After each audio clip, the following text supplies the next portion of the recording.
Ito na mga idol ang sa 6 na araw natin dito sa Yearcon sa project na to ay ito na ipakita ko sa inyo yung nagawa namin sa 6 days. Ito na pero absent tayo kahapon kaya 5 days lang tayo at wala tayo nakakuha ng video kahapon.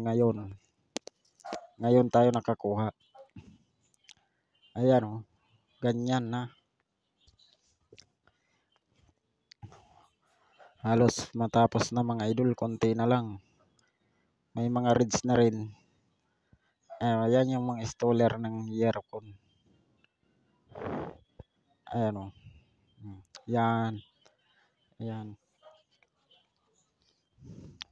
Reeds yan mga idol. Ito. Ayan na. Pakita ko sa inyo. Yan, isang mukha na lang wala pang latag. Ayan. Yan mga idol ang ginawa namin ang 6 na araw. Okay mga idol, maraming salamat watching sa panonood.